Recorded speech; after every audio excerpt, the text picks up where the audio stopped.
Mais Dieu attend qu'il fasse les choses. Que ces gens-là se soumettent à sa volonté. Mais on n'est pas capable de le faire. Comment nous allons vivre la volonté de Dieu? Et comment nous allons vivre cette bénédiction? Parce que plusieurs personnes veulent marcher selon eux-mêmes. Mais pas qu'elle est en train de marcher au fond de lui-même. L'Éternel l'interpelle quelque chose. Il dit non, je ne le fais pas. Est-ce qu'on lit avec Dieu? On lit jamais avec la parole de Dieu. On lit jamais avec le pensée de Dieu. Quand je dis fais ça, apprends le faire. Même si tu vas te faire mal. Je bénis la prière d'aujourd'hui, mais quitte l'aujourd'hui. La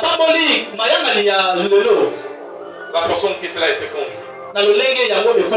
Je n'étais pas ici me jeter là. Je parle à quelqu'un ce matin. Que ce Dieu est mystérieux. Il est mystérieux. Je parle à quelqu'un. Si tu veux arriver dans la station, fais de ta vie un mystère.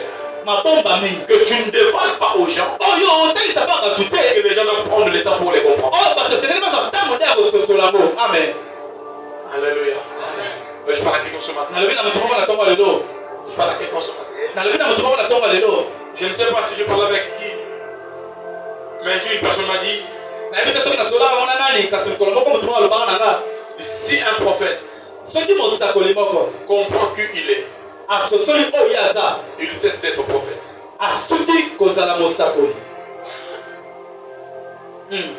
Mais si un prophète connaît qui il est, il cesse d'être prophète. Les prophètes ne se connaissent pas. Un évangéliste se connaît. Un berger se connaît. Un pasteur se connaît. Un apôtre se connaît. Il dit je dois faire ça. Je dois parler sur ça. Pour ne pas blesser. Pour ne pas léser. Mais un prophète ne se connaît pas. Il est conduit par Dieu. C'est le prophète quand la Bible dit. Il est la bouche de Dieu. Donc d'autres ministères, les gens peuvent le faire avec leur intelligence.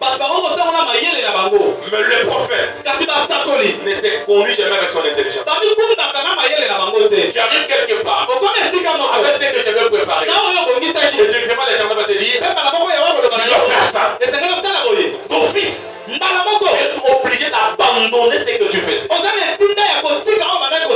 et de faire ce que Dieu te dit. Ce n'est pas en fait quand on dit ceci. L'esprit des prophètes est soumis aux prophètes. De fond, les gens le disent comme cela. Qu'est-ce que cela veut dire? Un esprit prophétique n'est pas soumis à un évangéliste. Un esprit prophétique n'est pas soumis à un berger. Un esprit prophétique n'est pas soumis à un apôtre. Mais l'esprit prophétique est soumis au prophète. Qu'est-ce que cela veut dire? Celui qui prophétise est censé canaliser ce qu'il voit et ce qu'il comprend. Il y a des choses qui vont se passer. Il doit canaliser cela. Qui est un prophète? Un prophète est un scandale.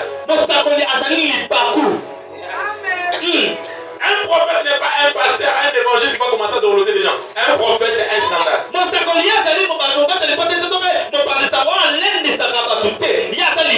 Amen. Il arrive et tu as fait beaucoup de bêtises que Dieu a tellement supporté. Et Dieu va dire aujourd'hui je dois étaler telle personne. Le prophète ne le sait pas. Mais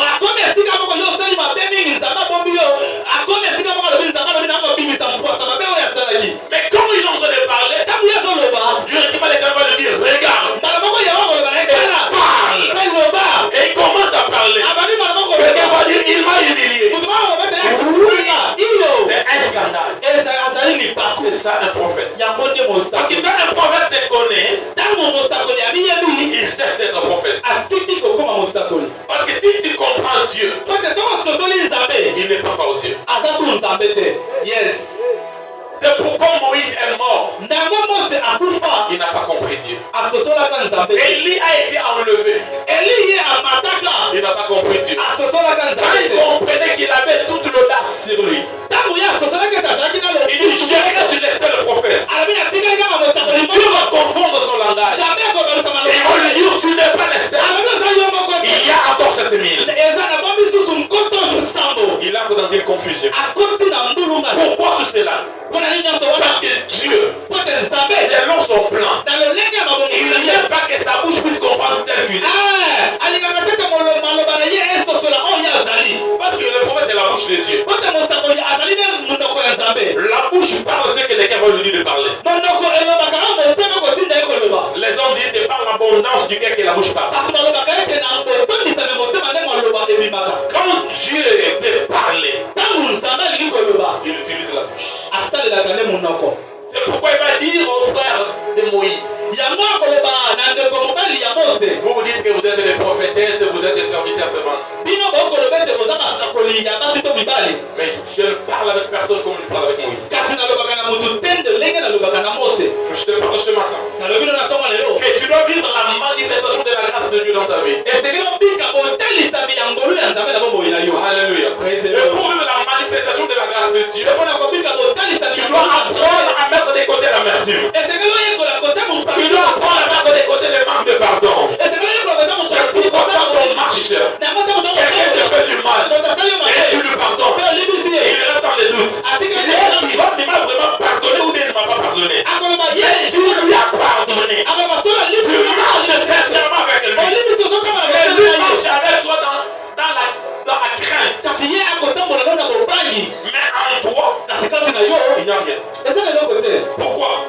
Parce que tu veux vivre la manifestation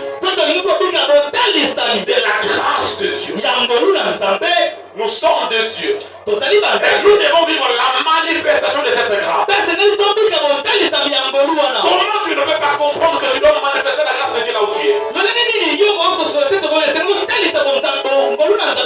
Et tu te laisses emporter dans des choses inutiles qui ne t'aideront à rien. Oh, les gens sont en train de me critiquer. Oh, quelqu'un va appeler ceci. Laisse-la passer. Laisse-la passer. La Bible me dit ceci. Garde ton cœur plus que toute autre chose. Parce que quand tu gardes ton cœur plus que toute autre chose, il y a des choses qui vont venir que tu es censé communiquer.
motema na yo.